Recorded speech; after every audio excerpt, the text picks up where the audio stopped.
A well-regulated militia being necessary to the security of a free state. The right of the people to keep and bear arms shall not be infringed. Welcome to another edition of Bearing Arms, Cam and Company. My name is Cam Edwards. I am so glad you're with me on the program today. We're going to be talking about a phenomena that seems to be happening around the country, at least in those states that do not put up unnecessary hurdles to you exercising your right to keep and bear arms. Yeah, gun sales are on the rise again, this time in the wake of the Hamas terror attack on Israel and Israel's response. We talked with Yehuda Reamer, the Pew Pew Jew, about this last week. Now we're starting to get some more anecdotal evidence, anyway, that yes, the situation in Israel is prompting a lot of Jewish folks here in the United States to think about their right of self-defense. We'll get to that here in just a second. Before we do, Biden's America, it is crushing us. You've got companies laying off tens of thousands of workers, one after the other. Americans working two jobs just to get by. Inflation pushing hardworking families to the brink. Just look at the price of lunch meat next time you go to the grocery store. And a digital dollar could be coming down the pipeline to completely destroy our way of life. The truth is, you need a plan. You know it, and I know it. And that is why you should call Goldco. So you can diversify your savings and investments with gold and silver before things get worse. They're a six-time Inc. 5000 winner, 2022 Company of the Year, and they've helped thousands of people like you and me place over $1 billion in gold and silver. Thousands of five-star reviews for Goldco. They're offering up to $10,000 in free silver while supplies last. And if you call them today, qualified callers will get a free Ronald Reagan half-ounce silver coin. So don't wait. Call Goldco at 855-412-3806 today. That's 855-412-3806. So I ran across a couple of headlines today, both, it should be noted, in states that recognize and respect our right to keep and bear arms. From Florida, we have this headline. Gun shop owners say Israel tensions have sales spiking, especially among the Jewish community. We also have this from WFAA in Dallas-Fort Worth. Gun sales up in North Texas because of the Israel-Hamas conflict, gun store owners says. Again, I can't help but notice we haven't seen those headlines in California or New York or Massachusetts, all of these states, again, that make it very, very difficult for you to exercise your right to keep and bear arms. Maybe, I don't know, in a couple of days we'll start to see these headlines out of California once the 10-day waiting period for gun sales has expired and people can start, actually getting their guns. New York State, of course, all kinds of problems there. If you want to buy a firearm, if you want to buy ammunition, if you want to get a concealed carry license in New York or California, again, good luck doing it quickly. Right? So many barriers have been placed between we, the people, and our right to keep and bear arms in those states that, again, I find it interesting that we haven't seen these types of headlines from these very restrictive states. Makes me wonder how many folks are living in these blue states with really restrictive gun control laws that would like to access their right to keep and bear arms, but can't easily do so. Again, because of the restrictions and infringements that have been put in place. So what's going on in these red states where, again, the right to keep and bear arms is respected? Well, David Kowalski, who runs the Florida Gun Store in Hollywood, Florida, says he has been restocking supplies as fast as they come in, basically a 300% increase in his business. He says, as many in the Jewish community look to protect themselves and their families, he says Israeli and Orthodox Jews, for the most part, just wanted to be trained to protect their families and have a firearm at home or on their person. Since last Saturday, we have seen a tremendous public display of how prevalent anti-Semitism is and hate speech and how they want to rid the world of Jews. On Monday night, a group of Jewish women were at his store taking a introductory course on firearms. Indy Tenenhouse told the local 10 News in Florida that most of the men in her synagogue are arming themselves. And she said, what about the women? We need to do the things that we need to do to prepare, to stay safe, and to be able to use a gun. God forbid we should ever need one. Employees at the Pembroke Range in Pembroke Park, Florida, noting a big uptick in training and sales among those in the Jewish community as well. And again, I think it's important to kind of drill down on the comment by Indy Tannenhouse, who said, again, we want to stay safe. We want to be able to use a gun. God forbid we should ever need one, right? Indy Tannenhouse is not saying, hey, you know what? I'm going to go get a gun and I'm going to, make sure no one comes near. No. Again, I mentioned this on yesterday's program. I'll say it again because the gun control activists don't seem to want to believe it. Those of us who own firearms for self-defense, we're not itching for a fight. We're not looking for trouble. But we know that trouble can come looking for us. We live in an unstable world. Listen, I was so pleased to report the FBI crime stats yesterday showing that murder declined 6% in 2021 and actually 2022. And now we're looking at potentially an even larger decline in homicides across the United States for 2023. This is good news. But we do not live in a world that is crime-free. We do not live in a world in which, again, everybody looks to love one another, treat everybody with respect, right? Not everybody lives by the golden rule, sadly. And so Indy Tannenhouse and those folks who are showing up to get that training so that they do feel comfortable and competent either keeping and or bearing a firearm in self-defense, I mean, they're just cognizant of the reality of the world that we live in. Down in Texas, again, we're starting to see the same thing. David Prince runs the Eagle Gun Range locations in Farmers Branch and Louisville in the Dallas-Fort Worth area. And he says, when there's a crisis, gun sales do tend to rise. We saw this most recently in 2020, the great gun run of 2020, as I call it, when in the early days of the COVID shutdowns, it was fear of the unknown, right? We didn't know what was coming down the road. So a lot of Americans went out and they purchased firearms. Prince says this is a little different. He says it's been a really big change this last 3 or 4 days. The people coming in and saying that they're scared for their lives because of their religion, they are expecting to be attacked. He says that he, too, has seen a 300% increase in gun sales at his 2 locations immediately after the war began in Israel. Customers, he says, primarily Jewish, like a customer named Jake, who agreed to talk to WFAA about his motivation for visiting the Farmers Branch location on Friday to practice at the shooting range. He says it was like literally living in the middle of a horror movie, watching the news coverage of the Hamas terror attacks. And WFAA calls them Israeli reprisals. I would call that an act of community self-defense, but that's just me.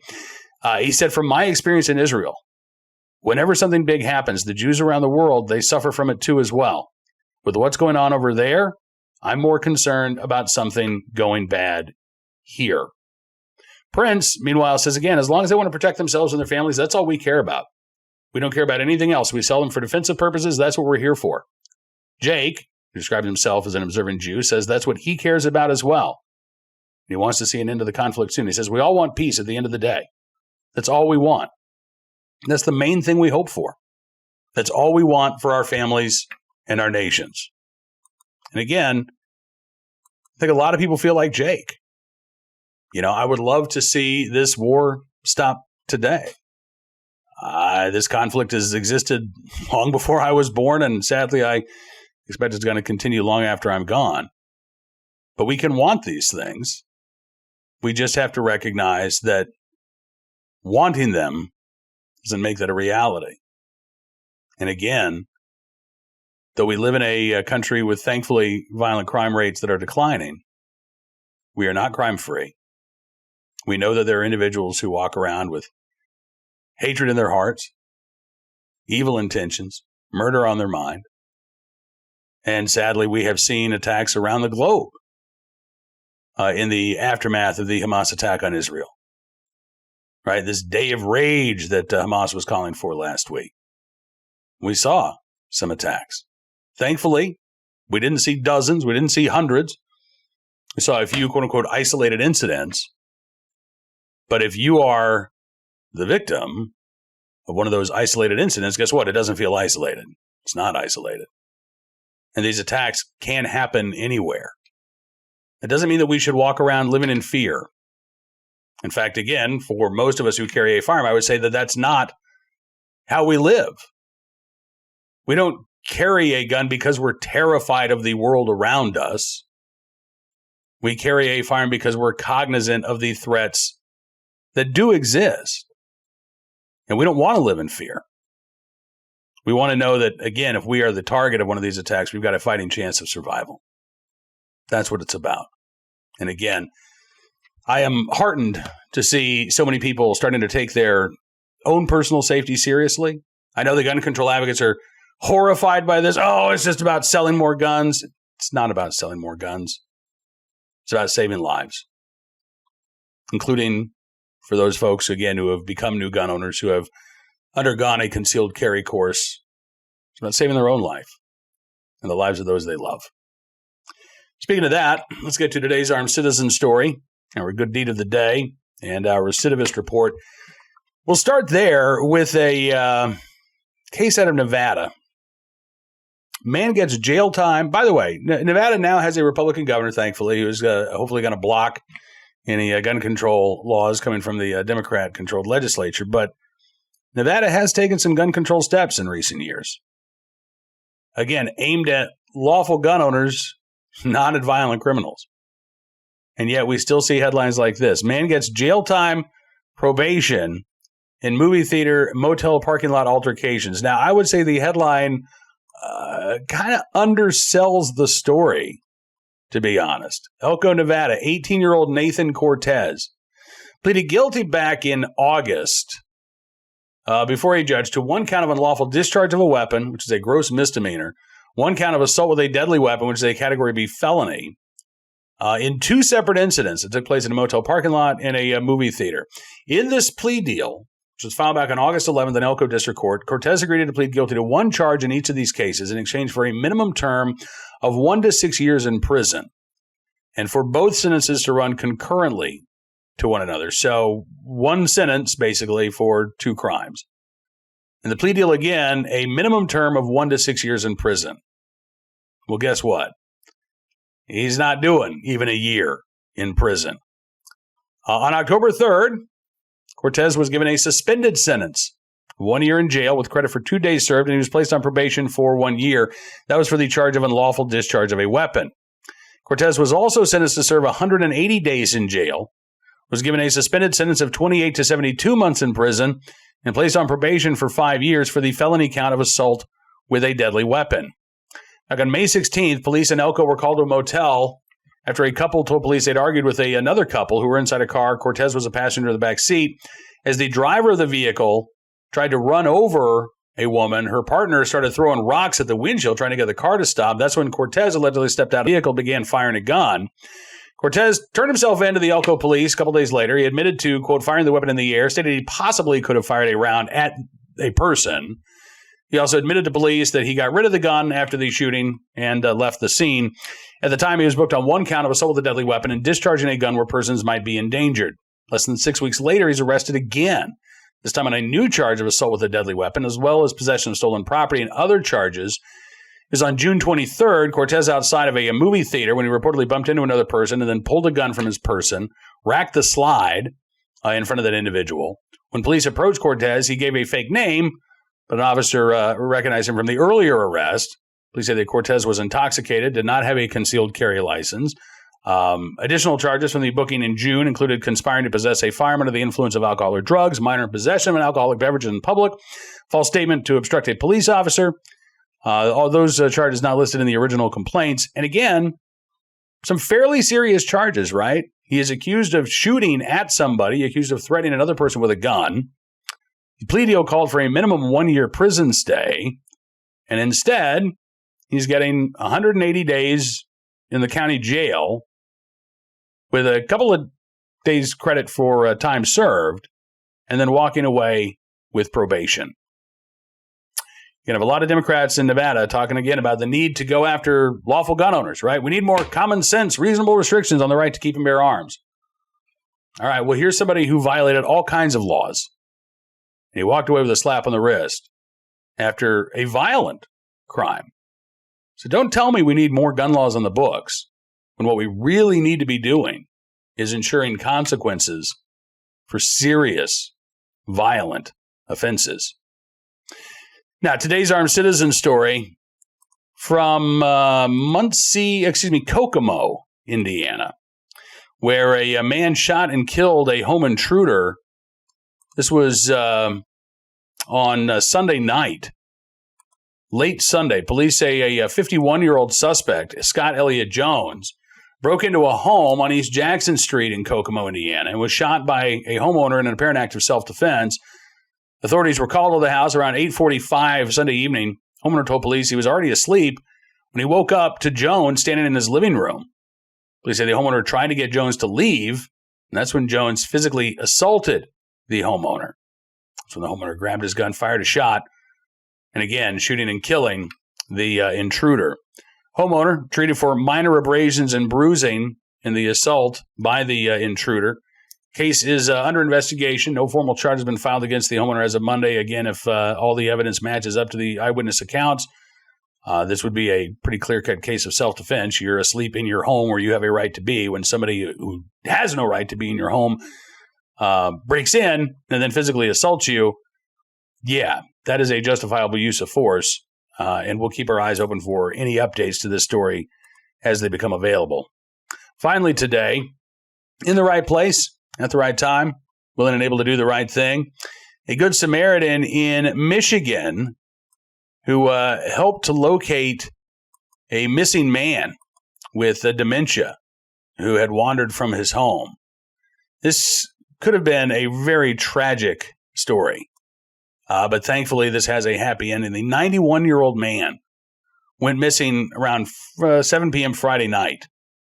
There was a massive response. Michigan State Police Aviation Unit, the Mason Police Department, the Meridian Township Police Department in Michigan, all supporting the search and rescue operation, basically looking for this elderly individual. About 5 hours after this 91-year-old man was reported missing, it was about midnight on Friday. Local resident who was driving in the area happened to, to have his window down enough that he heard a cry for help in a field about a mile away from where the man had been reported missing. The Good Samaritan, whose name has not been released, was able to trace the sounds of those cries, got out of the car, started walking through that field, and found the 91-year-old man. Stayed with him, providing shelter in his vehicle while awaiting the arrival of EMS. The man examined by paramedics, taken to a local hospital, but no reported serious injuries. The Ingham County Sheriff's Office put out a release after the man was found, extending, quote, its heartfelt gratitude to all local agencies. And in particular, they say, to the extraordinary Good Samaritan whose selfless actions led to the safe and timely recovery of this vulnerable individual. I mean, you think about everything that had to go right for this 91-year-old man to be found, right? The guy just driving down the road, happened to have his window down, happened to hear the cry for help in the distance. Now, it's possible that one of these other agencies would have found this man, and the Good Samaritan's efforts would have been unneeded. He still would have been saved without serious harm. But we don't know that. We also don't know that a 91-year-old man could have, gone through a pretty chilly autumn night outdoors in a field without shelter, without the right clothing, without suffering from some pretty serious injuries. 91 years old, for goodness sake. So, again, in the right place, at the right time, willing and able to do the right thing. Hope we get to find out who this anonymous Good Samaritan is, but regardless, we thank them for their very, very good deed. Now, that is about all the time we've got for you on this edition of Bearing Arms Cam & Company, but I do want to let you know what we're going to be doing on tomorrow's program. Brian Strawser from the Minnesota Gun Owners Caucus, recognized by the Second Amendment Foundation as their Activist of the Year. And it's been a while since we've actually talked with Brian and the folks up in Minnesota about what's going on with some of the gun control laws that have been enacted over the past year. So we're going to talk with Brian on tomorrow's Cam & Company, get an update out of the great state of Minnesota. But we're also going to talk about what it takes to be a good activist. I mean, if you're watching this program, obviously you care about your right to keep and bear arms, right? And you want to make sure that those rights are strong and secure. So what are some of the things that we can do to be most effective at protecting, defending, and strengthening our Second Amendment rights? We're going to get into that with Brian Strawser on Wednesday's Cam & Company. Don't forget to check out bearingarms.com throughout the day. However, we've got you caught up on all of the latest Second Amendment news and information from all across the nation, including armed citizen stories, news from the Supreme Court, state legislatures. Yeah, we got you covered. If you like what you see, also encourage you to become a VIP or VIP Gold member at Bearing Arms. Just go to bearingarms.com/subscribe. Use the promo code GUNRIGHTS, and you can get a significant savings on your VIP or VIP Gold membership. As I was saying, thanks for showing your support for the independent pro-Second Amendment journalism that we're doing at Bearing Arms. We're going to give you exclusive content you won't find anywhere else. News stories and analysis that matter, just like your support. So thank you again. Enjoy the rest of your 2A Tuesday. Thanks so much for hanging out with me today. Looking forward to seeing you again tomorrow. Until then, be well, be safe, and be free.